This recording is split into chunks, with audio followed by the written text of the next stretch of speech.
జే news ముందుగా headlines చూద్దాం.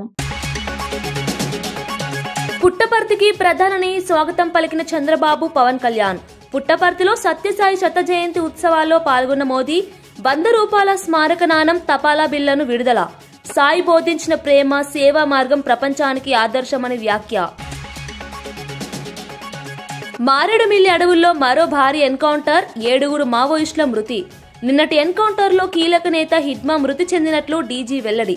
ఛత్తీస్గఢ్ నుంచి ఏపీలోకి మావోయిస్టుల చొరబాట్లు పెరిగాయన్న పోలీసులు. నేనొక్కడినే ఏం చేసుకుంటారో చేసుకోండి, పట్టించుకునేవారే ఉండరు పోలీసులతో అన్న ఐబొమ్మ రవి. 10 దేశాలకు పైరసీ బెట్టింగ్ నెట్వర్క్ ను విస్తరించిన వైనం. ప్రస్తుతం చంచల్గూడ జైలులో రిమాండ్లో ఉన్న నిందితుడు. కృష్ణా జిల్లా నాగాయలంక శివాలయంలో అరుదైన దృశ్యం. ఆలయ పరిసరాల్లో వందలాదిగా ప్రత్యక్షమైన నీటి పాములు. కార్తీక మాసంలో ఏటా జరిగే అద్భుతమంటున్న స్థానికులు. శివుడి మహిమే కారణమని ప్రగాఢంగా విశ్వసిస్తున్న భక్తులు. తుపాకీ గొట్టం పట్టుకొని ఏమీ సాధించలేరు అన్న బండి సంజయ్. ఇదే విషయాన్ని బీజేపీ పార్టీ ముందు నుంచే చెబుతోందని వెల్లడి. అర్బన్ నక్సలైట్లు అమాయక యువతని రెచ్చగొట్టి వాళ్ళ ప్రాణాలను బలి తీసుకుంటున్నారు అన్న కేంద్ర మంత్రి. ప్రముఖ పైరసీ వెబ్సైట్ ఐబొమ్మ నిర్వాహకుడిగా భావిస్తున్న ఇమంది రవి అరెస్టుతో సంచలన విషయాలు బయటకు వచ్చాయి. కేవలం సినిమా పైరసీకే పరిమితం కాకుండా 10 దేశాల్లో నెట్వర్క్ ను ఏర్పాటు చేసి ఆన్లైన్ బెట్టింగ్ యాప్ల ప్రమోషన్ ద్వారా 100 కోట్ల అక్రమ కార్యకలాపాలను నిర్వహించినట్లు పోలీసుల దర్యాప్తులో తేలింది. భారీ ఆర్థిక లావాదేవీలు జరిగినట్లు గుర్తించిన ఎన్ఫోర్స్మెంట్ డైరెక్టరేట్ కూడా ఈ కేసులో రంగంలోకి దిగింది. కేసుకు సంబంధించిన పూర్తి వివరాలను తమకు అందించాలని ఈడీ హైదరాబాద్ పోలీసులకు ఇప్పటికే లేఖ రాసింది. సాఫ్ట్వేర్ ఇంజనీర్ గా పనిచేసిన రవి తన జీతం సరిపోకపోవడంతో పాటు ఇంట్లో భార్య, అత్తమామల నుంచి చులకన మాటలు వినాల్సి రావడంతో సులభంగా డబ్బు సంపాదించాలని నిర్ణయించినట్లు విచారణలో చెప్పాడు. అల్లూరి సీతారామరాజు జిల్లా ఏజెన్సీ ప్రాంతంలో మావోయిస్టుల కదలికలు మళ్లీ చెలరేగాయి. మారేడుమిల్లి అటవీ ప్రాంతంలో ఈ తెల్లవారుజామున భద్రతా బలగాలు కూంబింగ్ చేస్తుండగా మావోయిస్టులు కాల్పులకు తెగబడ్డారు. వెంటనే ప్రతిగా కాల్పులు సాగడంతో 2 వైపులా తీవ్రమైన ఎదురుదాడులు జరిగాయి. ఈ ఎన్కౌంటర్ లో 7 మావోయిస్టులు మృతి చెందినట్లు పోలీసులు తెలిపారు. మృతులంతా ఛత్తీస్గఢ్ రాష్ట్రానికి చెందిన వారిగా గుర్తించారు. వారిలో మావోయిస్టు అగ్రనేత దేవ్జీ కూడా ఉన్నట్లు సమాచారం. తరువాత మృతదేహాలను రంపచోడవరం ఏరియా ఆసుపత్రికి తరలించి పోస్టుమార్టం నిర్వహిస్తున్నారు. అడవిలో ఇంకా భద్రతా బలగాలు కూంబిం కొనసాగిస్తున్నాయి. మరికొందరు మావోయిస్టులు అక్కడే దాగి ఉండే అవకాశం ఉన్నందున బలగాలు కృష్ణా జిల్లా నాగాయలంకలో అరుదైన ప్రకృతి దృశ్యం స్థానికులను, భక్తులను ఆశ్చర్యపరుస్తోంది. కార్తీక మాస సందర్భంగా రామలింగేశ్వర స్వామి ఆలయ సమీపానికి వందలాది నీటి పాములు చేరుకోవడం విశేషంగా మారింది. ఆలయం వెనుక గల కృష్ణా నది ప్రవాహంలో పాములు గుంపులుగా సంచరిస్తున్న దృశ్యాలు భక్తులను విస్మయానికి గురిచేశాయి. ఈ ప్రాంతంలో కార్తీక మాసంలో పాములు కనిపించడం ఆనవాయితీ అయినప్పటికీ ఈసారి వాటి సంఖ్య వందల్లో ఉండడం ప్రత్యేకంగా నిలిచింది. నది నీటిలో స్వేచ్ఛగా తిరుగుతున్న ఈ పాములను చూసి చాలా మంది భక్తులు శివయ్య మహిమగా భావిస్తున్నారు. అనంతపురంలో భగవాన్ శ్రీ సత్యసాయి బాబా విశ్వవ్యాప్తంగా అందించిన సేవల గొప్పతనాన్ని డిప్యూటీ సీఎం పవన్ కళ్యాణ్ ఉద్ఘాటించారు. సత్యసాయి బాబా చేసిన మానవతా కార్యక్రమాలు మన దేశ ప్రజలకే కాక ప్రపంచానికి ఆదర్శంగా నిలిచాయని చెప్పారు. మన భారతీయుల కంటే విదేశీయులకే సత్యసాయి మహిమ గురించి ఎక్కువ అవగాహన ఉందని పవన్ కళ్యాణ్ పేర్కొన్నారు. చైనాలో చాలా మంది తమ ఇళ్ల పూజా మందిరాల్లో సాయిబాబా చిత్రపటాలు, విగ్రహాలు పెట్టుకుని ఆరాధిస్తున్నారని 20 సంవత్సరాల క్రితం అనుకుంటా చిరంజీవి గారిని ప్రత్యేకించి అడిగి, మా అన్నయ్య చిరంజీవి గారిని ప్రత్యేకించి అడిగి నేను బాబా గారిని కలవాలి అని చెప్పి ఇక్కడ బెంగళూరులో ల్యాండ్ అయినా ఇక్కడ ఫ్లైట్కి ఆయనకు వచ్చి ఆశీర్వాదాలు తీసుకుని వెళ్తే నాకు చాలా ఆశ్చర్యం కలిగేది. ఒకరి గొప్పతనం ఒకరి తేజస్సు ఎలా తెలుస్తుందంటే ఎలా వెళ్ళి దీని గురించి నేను అనుకుంటా ఉండేవాడిని. బాబా గారిది వెలిసింది భారతదేశంలో అత్యంత వెనుకబడ్డ జిల్లా అనంతపురం, రాయలసీమలోని అనంతపురం జిల్లా. ఆయన పుట్టుక కూడా అత్యంత వెనుకబడ్డ జిల్లా, నీటికి కూడా కొరత ఉండే జిల్లా, వలసలు వెళ్ళిపోయే జిల్లా. అలాంటి జిల్లాని ఎంచుకున్నారు ఆయన జన్మకు కూడా. అందుకని అలాంటి జన్మ తీసుకున్నాడంటే మహానుభావులే తీసుకోగలరు. ఒక 40 సంవత్సరాల క్రితం ఎవరైనా ఊహించుకోగలమా? దేశ విదేశాల నుంచి చాలామంది భక్తులు, విదేశీయులు అందరూ వచ్చి దీని అభివృద్ధికి పాటుపడతారని. సో ఒక ఆధ్యాత్మిక తేజస్సు, విశ్వ ప్రేమ ఉన్న వ్యక్తుల వల్లే ఇది సాధ్యం. అలాంటి వ్యక్తుల కోసం ప్రత్యేకించి గౌరవ ప్రధానమంత్రి నరేంద్ర మోదీ గారికి ఇష్టమైనది ప్రజలందరికీ కనీసం ఒక 50 లీటర్ల నీళ్లు ఇవ్వాలి, అది రక్షిత మంచినీరు ఇవ్వాలి, అలాంటి పథకం ఒక 50 లీటర్ల నీళ్లు కనీసం ఇవ్వాలి అనేది ఒక వ్యక్తికి ఆ సంకల్పం నరేంద్ర మోదీ గారు దీన్ని ముందుకు తీసుకొచ్చారు. ఒక ప్రభుత్వ పరంగా దీన్ని ప్రధానమంత్రి గారు తీసుకొస్తే ఒక ఆధ్యాత్మిక గురువుగా ఏ ప్రభుత్వం ఆలోచించినప్పుడు ప్రభుత్వాలే దీని గురించి సగటు వ్యక్తికి నీరు ఎలా అందించాలనుకున్నప్పుడు దాన్ని ఆలోచించింది సత్యసాయిబాబా గారు ఆలోచించారు. అప్పుడు ముఖ్యమంత్రిగా చంద్రబాబు గారు ఉన్నప్పుడు వారికి ఒకటే చెప్పారండి, నేను ప్రజలకి దాహం తీర్చాలనుకుంటున్నాను. నాకు తెలిసిన భక్తులు ఒకే ఒక భక్తులు ఒక ఆయన సింగిల్ హ్యాండెడ్గా 400 crores 400 కోట్ల రూపాయలు ఈ పథకానికి సత్యసాయి ఈ పథకానికి ఇస్తాను, దాహం తీర్చే పథకానికి ఇస్తాను అంటే దానికి ఆ రోజున ప్రత్యేకించి అలాంటి పర్మిషన్స్కి వీటికి కొంచెం కష్టాలు ఉన్నప్పుడు గౌరవ ముఖ్యమంత్రి నారా చంద్రబాబు నాయుడు గారు వీటికి అండగా ఉండి ఈ సత్యసాయి ఈ దాహం తీర్చే ఈ పథకానికి అంటే మనం చెప్పాలంటే జల్ జీవన్ మిషన్ అంకురం సాయిబాబా గారు చేశారు. ఇక్కడ ఇది తమిళనాడులో కానీ తెలంగాణలో కానీ మిగతా అన్ని జిల్లా హైదరాబాద్ లో జరిగిన కార్యక్రమంలో భారతదేశ చరిత్రలో అత్యంత శక్తివంతమైన నాయకులలో ఒకరిగా ఇందిరాగాంధీని సీఎం రేవంత్ రెడ్డి అభివర్ణించారు. దేశానికి బలమైన నాయకత్వాన్ని అందించిన మహానేతగా ఆమెను స్మరించుకోవాలని తెలిపారు. అట్టడుగు వర్గాల కోసం చివరి శ్వాస వరకు కష్టపడి పనిచేసిన నేత ఇందిరమ్మ అని చెప్పారు. ముఖ్యంగా పేదల కోసం తీసుకున్న నిర్ణయాలు దేశ రాజకీయ దిశనే మార్చేశాయని సీఎం అన్నారు. ఇందిరాగాంధీ పరిపాలనలో మహిళలకు ప్రత్యేక ప్రాధాన్యత లభించిందని, వారి సాధికారత కోసం పలు కీలక నిర్ణయాలు తీసుకున్నారని రేవంత్ రెడ్డి వెల్లడించారు.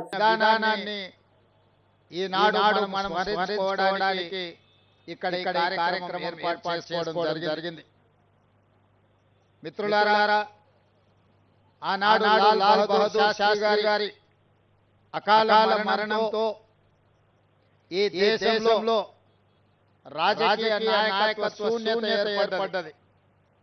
ఆ సందర్భంగా కాంగ్రెస్ పార్టీ నాయకులందరూ కలిసి శ్రీమతి ఇందిరాగాంధీ గారిని ఈ దేశ ప్రధానమంత్రి బాధ్యతలు స్వీకరించమని వారు బాధ్యతలు స్వీకరించిన తర్వాత పరిపాలనలో వారు తీసుకొచ్చిన విప్లవాత్మకమైన మార్పులు ఈనాడు దేశంలో ముఖ్యంగా దళితులు, గిరిజనులు, బలహీన వర్గాలు, అట్టడుగు వర్గాలు రోజు పాలకులుగా ఉన్న వాళ్ళని తయారు చేసి డాక్టర్ బాబాసాహెబ్ అంబేద్కర్ గారు ఏ కలలు కన్నారో రాజ్యాంగాన్ని మనకు అందించి ఆ కలలను సాకారం చేయడానికి చివరి శ్వాస వరకు ఆఖరి రక్త బొట్టు వరకు ఇందిరాగాంధీ గారు అవిరాళమైన కృషి చేయడం జరిగింది. రాజభరణాలు రద్దు చేసిన, బ్యాంకులను జాతీయకరణ చేసిన, అగ్రికల్చర్ సీలింగ్ యాక్ట్ తీసుకొచ్చి దళితులకు, గిరిజనులకు భూ యాజమాన్య హక్కులను కట్టబెట్టిన, ఇల్లు లేని వాళ్లకు ఇందిరమ్మ ఇళ్లను అందించిన, అదే విధంగా పరిపాలనలో మహిళల యొక్క పుట్టపర్తిలో జరిగిన భగవాన్ శ్రీ సత్యసాయి బాబా శత జయంతి వేడుకల్లో పాల్గొనడం తన అదృష్టంగా భావిస్తున్నానని మంత్రి నారా లోకేష్ తెలిపారు. ప్రశాంతి నిలయం నిస్సీమ శాంతికి నిలయంగా ఉండి లక్షలాది మంది భక్తులకు ఆధ్యాత్మిక స్ఫూర్తిని అందిస్తోందని ఆయన అన్నారు. సత్యసాయి బాబా బోధనలు సమాజానికి మార్గదర్శకంగా నిలుస్తాయని పేర్కొన్నారు. సేవే మన కులం, సమానత్వమే మన మతం అనే సందేశం ప్రతి వ్యక్తి హృదయంలో నాటుకోవాలని లోకేష్ చెప్పారు. సత్యసాయి బాబా జీవితం మానవతకు పాఠంగా నిలిచిందని, ఆయన చూపిన సేవా మార్గం భావితరాలకు దిశానిర్దేశం చేస్తుందని మంత్రి అభిప్రాయపడ్డారు. భగవాన్ సాయి సత్య బాబా మన మధ్యలోనే ఉంటారు.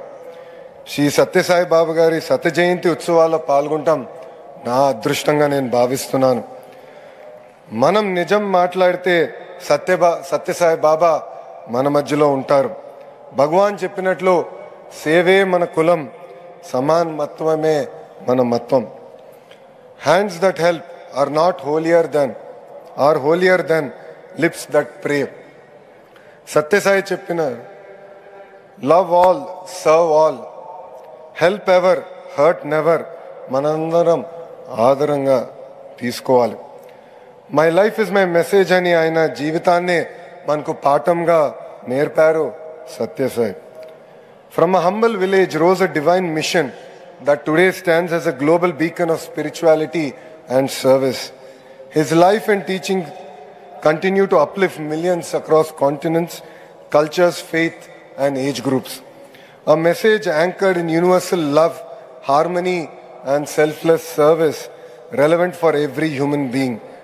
Following the sacred path laid by Bhagavan Sri Sathya Sai Baba, the Sri Sathya Sai Central Trust and Sri Sathya Sai Seva organizations are delivering unparalleled service to society.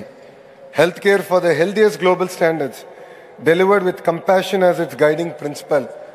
Super specialty hospitals offering critical life transforming treatment to lakhs who have nowhere else to turn.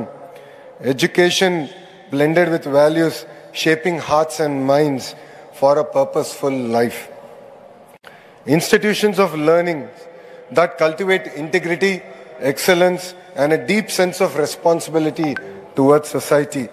Safe drinking water projects reaching villages, towns, and remote tribal hamlets, protecting health and enabling true progress. Today's youth must combine technology with compassion, innovation with empathy. Let your education solve real challenges: healthcare, drinking water, skilling, and rural development. Maoist అగ్రనేత మల్లోజుల మరో video విడుదల చేసి organisation లో ఉన్న మావోయిస్టులు స్వచ్ఛందంగా లొంగిపోవాలని కోరాడు. ప్రస్తుతం దేశంలో పరిస్థితులు వేగంగా మారుతున్నాయని, సమాజం కూడా విపరీతమైన మార్పులను చూస్తోందని వీడియోలో పేర్కొన్నాడు. పాత విధానాలతో అడవుల్లో తిరిగే సమయం ముగిసిపోయిందని, ఆయుధాలు పట్టుకొని ఉండడం వల్ల తమ ప్రాణాలపైనే ప్రమాదం పెరుగుతోందని చెప్పాడు. ఇటీవల జరిగిన ఎన్కౌంటర్లో హిడ్మా సహా పలువురు మావోయిస్టులు ప్రాణాలు కోల్పోయిన విషయం తనను తీవ్రంగా కలిచివేసిందని మల్లోజుల తెలిపాడు. ఎన్కౌంటర్లు కొనసాగుతున్న నేపథ్యంలో మావోయిస్టులు మరణించడం పట్ల తీవ్ర ఆందోళన వ్యక్తం చేశాడు. इस अवसर पर मैं आप तमाम लोगों से ये बताना चाहता हूँ कि हम लोग लगभग 1.5 महीने पहले हथियार छोड़ दिया है, क्योंकि आप तमाम लोग ये जानते हैं कि हम लोगों ने बदले हुए परिस्थितियों में हम फिर हथियार के साथ संघर्ष नहीं कर सकते हैं। ऐसा सोचकर हम आम जनता के बीच में आए हैं। आज हम जनता के मुद्दों को लेकर संविधान के हिसाब से हम उसका हल निकालने के लिए हम काम कर सकते हैं। इसलिए हम हथियारों के साथ हम बहुत कुछ खो गए हैं, हम बहुत कुछ नुकसान उठाना पड़ा है। आज दुनिया बदल गया है, देश बदल गया है, परिस्थितियाँ बदल रहा है। इसलिए हम हथियार के साथ लड़ने के बजाय हथियार छोड़कर जनता के बीच में आना है और जनता के बीच में आकर संविधान के हिसाब से काम करना है।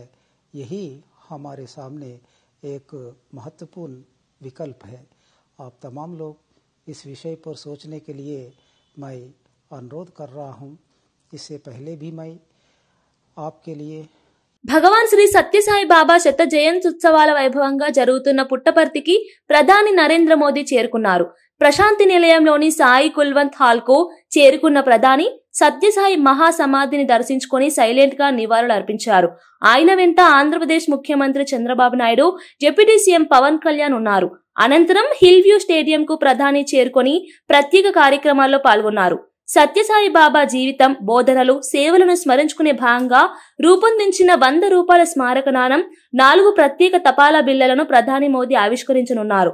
ఈ సందర్భంగా సాయిబాబా మానవతా సేవలను స్మరించి అనేక కార్యక్రమాలు కూడా నిర్వహిస్తున్నారు.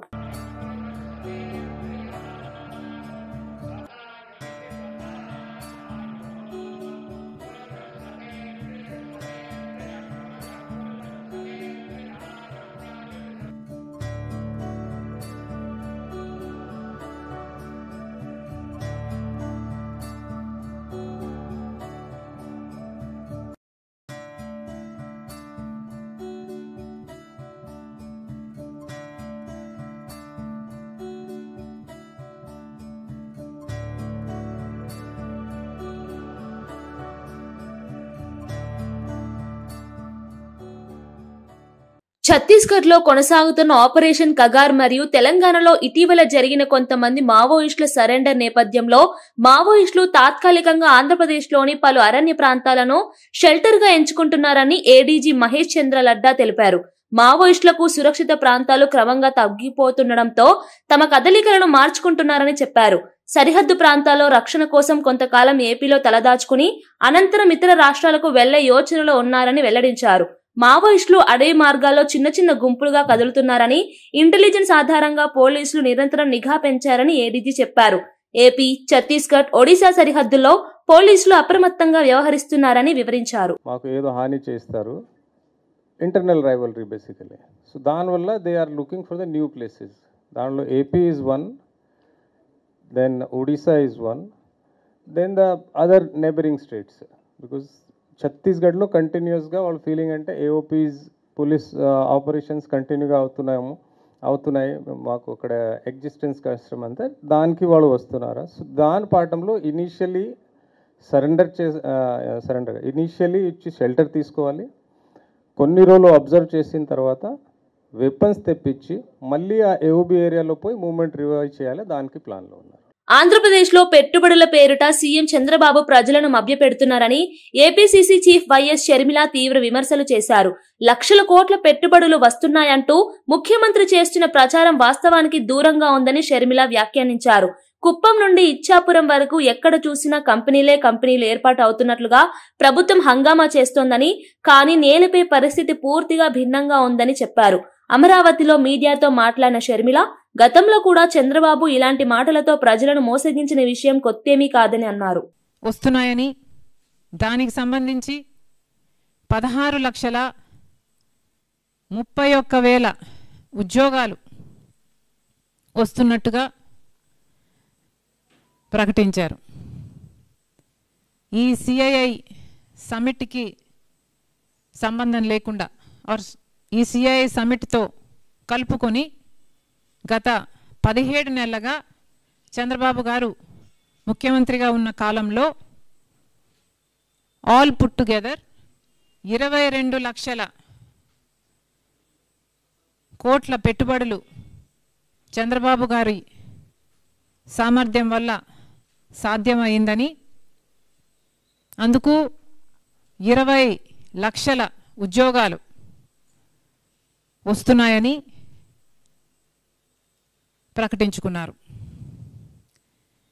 ఇంతేకాదు ఇదంతా చంద్రబాబు గారి విజన్ అని, లోకేష్ గారి పట్టుదల అని, దూరంగా వెళ్ళిపోయిన లేదా పారిపోయిన ఇన్వెస్టర్లంతా ఇప్పుడు మళ్ళీ వెనక్కి వస్తున్నారు. హైదరాబాద్ లో టీపీసీసీ వర్కింగ్ ప్రెసిడెంట్ జగ్గారెడ్డి మాట్లాడారు. భారతదేశ ప్రజల కోసం తన రక్తాన్ని, ప్రాణాలను అర్పించిన అరుదైన నాయకురాలు ఇందిరాగాంధీ అని అన్నారు. దేశం కోసం ప్రాణం త్యాగం చేసిన నాయకత్వం కాంగ్రెస్ పార్టీ చరిత్రలో మాత్రమే ఉందని, బీజేపీలో అలాంటి నేత ఒక్కరైనా ఉన్నారా అని ప్రశ్నించారు. ప్రజల హక్కుల కోసం చివరి శ్వాస వరకు పోరాడిన నాయకురాలు ఇందిరమ్మ అని జగ్గారెడ్డి చెప్పారు. గరీబీ హఠావో నినాదంతో దేశంలో పేదరిక నిర్మూలనకు మార్గం సుగమం చేసినది ఇందిరాదేనని ఆయన తెలిపారు. రోటీ కప్పడా ఔర్ మఖాన్ అనే నినాదంతో నిరుపేదల జీవనోపాధిని మెరుగుపరిచే పథకాలు తీసుకువచ్చారని చెప్పారు. जिंदगी पूरा देश जनता के लिए, देश का जनता के लिए कुर्बानी देते रहे और वो खानदानी पूरा. आज संगारेड्डी में इंदिरा गांधी जी का 108 जयंती कार्यक्रम संगारेड्डी में यहाँ हम कर रहे हैं. इंदिरा गांधी जी का हमारा संबंध ये है कि ये मेदक जिला, संगारेड्डी मेदक जिला से इंदिरा गांधी जी यहाँ जिला के पार्लियामेंट में थे, यहाँ से प्राइम मिनिस्टर भी बने हैं. यहाँ का रिकॉर्ड है तेलंगाना में मेदक पार्लियामेंट का इंदिरा गांधी जी का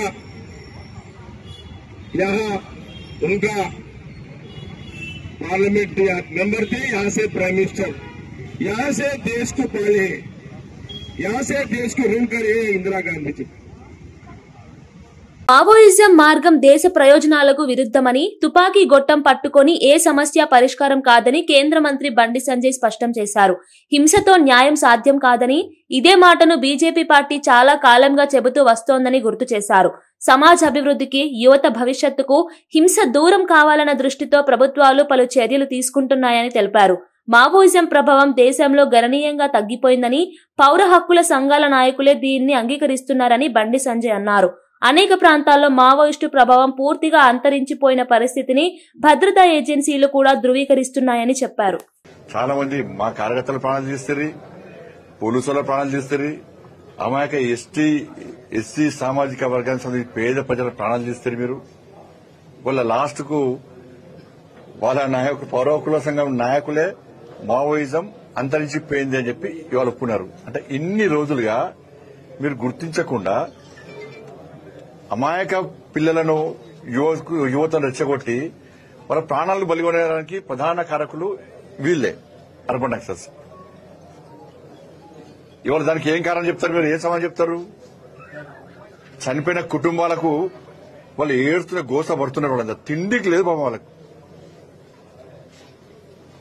వీళ్ళ తెలియదు, వీళ్ళ అర్బన్ నక్సల్స్ వీళ్ళ తెలియదు, తల్లిదండ్రుల బాధలు తెలియదు, వాళ్ళు పడే బాధలు తెలియదు, భర్తలను కోల్పోయిన భార్యల బాధలు తెలియదు, భార్యలను కోల్పోయిన భర్తల బాధలు తెలియదు, పసిపిల్లలు, మైనర్ పిల్లలను కూడా తుపాకీ. కల్వకుర్తి పట్టణంలోని ప్రభుత్వ ఆసుపత్రిలో సరైన వైద్యం అందక ఇటీవల పలువురు రోగులు ప్రాణాలు కోల్పోయిన విషయాన్ని స్థానిక కాంగ్రెస్ ఎమ్మెల్యే కసిరెడ్డి నారాయణరెడ్డి తీవ్రంగా ప్రస్తావించారు. ప్రజలకు నాణ్యమైన వైద్యం అందించాల్సిన ప్రభుత్వ దవాఖానాల్లోనే ఇలాంటి ఘటనలు జరగడం బాధాకరమని చెప్పారు. తన సొంత ప్రభుత్వం తప్పుగా భావించినా ఇది వాస్తవమని, సమస్యను నేరుగా ప్రజల ముందుకు తెచ్చేందుకు తాను వెనుకాడనని తెలిపారు. ఆసుపత్రిలో అవసరమైన పరికరాలు, సిబ్బంది, అత్యవసర సేవలు అందుబాటులో లేని కారణంగానే ఈ సమస్యలు ఉత్పన్నమవుతున్నాయని కసిరెడ్డి పేర్కొన్నారు. ఒక ప్రాణం, నిండు ప్రాణాన్ని ఇక్కడ హాస్పిటల్ కరెక్ట్ గా లేకపోవడానికి నేను ఈ రోజు చెప్తున్నా. ఈ డాక్టర్స్ ఫీల్ అయినా, ఈ ప్రభుత్వాలు ఫీల్ అయినా, లాస్ట్ కాంగ్రెస్ ప్రభుత్వం ఫీల్ అయినా కూడా చెప్తున్నా.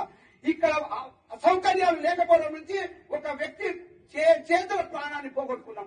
ఆయన హైదరాబాద్ పోవడానికి దాదాపుగా గంటన్నర టైం పట్టింది.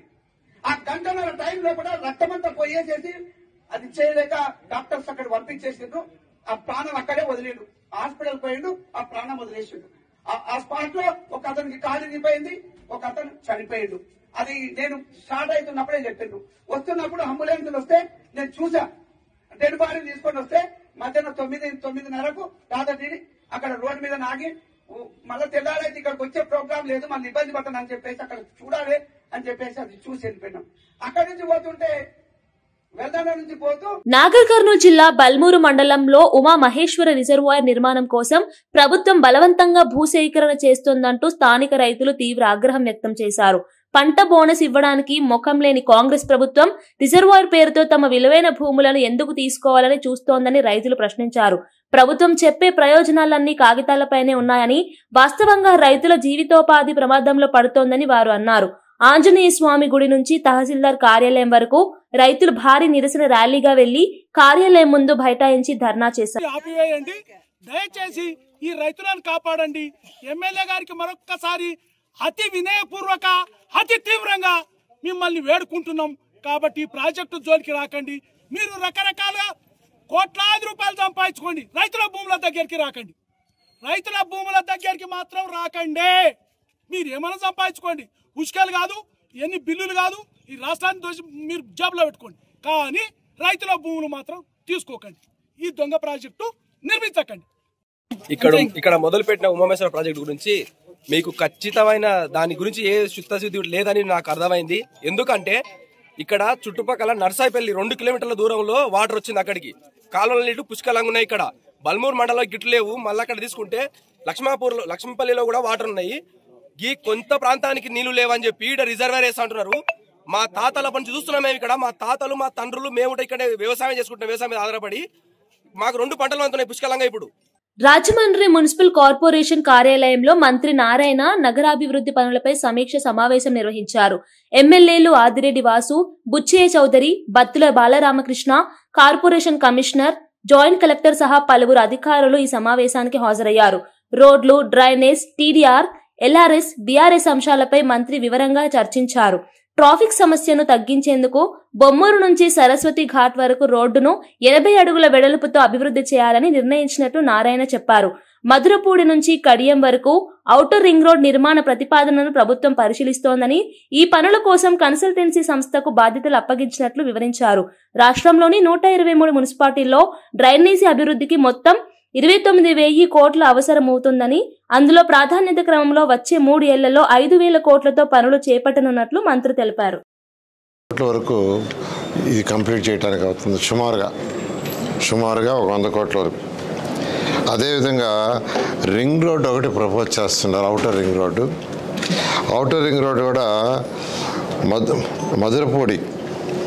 మధురపూడి నుంచి కడియం వరకు వయా దివాన్ చెరువు ఆ ఏరియా వచ్చేటట్టుగా, దానికి సంబంధించి యాక్చువల్గా ఏంటంటే కన్సల్టెంట్ పిలిచి యాక్చువల్గా దాని మీద స్టడీ చేయమని ఇచ్చాను. దానికి కొంత సమయం పడుతుంది, ఎందుకంటే అది కొద్దిగా డీటెయిల్గా స్టడీ చేయాలి. దాన్ని కూడా స్టడీ చేయమన్నాం. అది స్టడీ చేసిన తర్వాత దాని మీద ఎలా చేయాలి, ఫైనాన్షియల్ ప్లానింగ్ అనేది వర్క్ చేస్తాము. అదేవిధంగా ఇంకొకటి అన్నిటికంటే ఇంపార్టెంట్ ఏంటంటే, ఈ రాష్ట్రంలో 123 మున్సిపాలిటీస్ ఉంటే ప్రతి మున్సిపాలిటీలో కూడా 4 అంతస్తులు, 5 అంతస్తులు, 6 అంతస్తులు, 8 అంతస్తులు బిల్డింగ్లు కూడా కట్టేస్తున్నారు. కానీ ఆ బిల్డింగ్ పక్కనే కచ్చా డ్రైన్ ఉంది, ఇంతవరకు డ్రైన్ లేదు. ఈ డ్రైన్స్ అంతా కంప్లీట్ చేయాలంటే రాష్ట్రంలో ఎస్టిమేషన్ చేస్తే 123 మున్సిపాలిటీస్లో 29,000 కోట్లు కావాల్సి వస్తుంది. 29,000 కోట్లు. దాని మీద అధికారులకి ప్రయారిటీ 1, ప్రయారిటీ 2, ప్రయారిటీ 3 పెట్టాం. అంటే ఎక్కువ డెన్సిటీ పాపులేషన్ ఉండి ఎక్కువ హౌసెస్ కట్టేసి ఉన్న వాటిని ప్రయారిటీ 1గా, అటు కాకుండా హౌసెస్ కట్టున్నారు కానీ 100% ఆక్యుపెన్సీ రాలేదు, ప్రయారిటీ 2. అలా కాకుండా ఎక్స్టెండెడ్ ఏరియా ప్రయారిటీ 3 తీస్తే ప్రయారిటీ 1 5,000 కోట్లు వచ్చింది, ప్రయారిటీ 2 మరొక 5,000 కోట్లు వచ్చింది, ప్రయారిటీ 3 బ్యాలెన్స్ అది 19,000 కోట్లు. సో ప్రయారిటీ 1 ఎటువంటి పరిస్థితుల్లో కూడా ఈ రాబోయే 3 సంవత్సరాల్లో కంప్లీట్ చేయాలని, అది అటు municipalities, urban authorities, state government, central government support. వార్తలు ముగించే ముందు ముఖ్యాంశాలు మరోసారి. పుట్టపర్తికి ప్రధాని స్వాగతం పలికిన చంద్రబాబు, పవన్ కళ్యాణ్. పుట్టపర్తిలో సత్యసాయి శత జయంతి ఉత్సవాల్లో పాల్గొన్న మోదీ 100 రూపాయల స్మారక నాణం, తపాలా బిళ్లను విడుదల. సాయి బోధించిన ప్రేమ, సేవా మార్గం ప్రపంచానికి ఆదర్శమని వ్యాఖ్య. మారేడుమిల్లి అడవుల్లో మరో భారీ ఎన్కౌంటర్, 7 మావోయిస్టుల మృతి. నిన్నటి ఎన్కౌంటర్లో కీలక నేత హిడ్మా మృతి చెందినట్లు డీజీ వెల్లడి. ఛత్తీస్గఢ్ నుంచి ఏపీలోకి మావోయిస్టుల చొరబాట్లు పెరిగాయన్న పోలీసులు. నేనొక్కడినే ఏం చేసుకుంటారో చేసుకోండి, పట్టించుకునేవారే ఉండరు పోలీసులతో అన్న ఐబొమ్మ రవి. 10 దేశాలకు పైరసీ బెట్టింగ్ నెట్వర్క్ ను విస్తరించిన వైనం. ప్రస్తుతం చంచల్గూడ జైలులో రిమాండ్లో ఉన్న నిందితుడు. కృష్ణా జిల్లా నాగాయలంక శివాలయంలో అరుదైన దృశ్యం. ఆలయ పరిసరాల్లో వందలాదిగా ప్రత్యక్షమైన నీటి పాములు. కార్తీక మాసంలో ఏటా జరిగే అద్భుతమంటున్న స్థానికులు. శివుడి మహిమే కారణమని ప్రగాఢంగా విశ్వసిస్తున్న భక్తులు. తుపాకీ గొట్టం పట్టుకొని ఏమీ సాధించలేరు అన్న బండి సంజయ్. ఇదే విషయాన్ని బీజేపీ పార్టీ ముందు నుంచే చెబుతోందని వెల్లడి. అర్బన్ నక్సలైట్లు అమాయక యువతని రెచ్చగొట్టి వాళ్ళ ప్రాణాలను బలి తీసుకుంటున్నారు అన్న కేంద్ర మంత్రి. ఇవి ఈనాటి వార్తా విశేషాలు.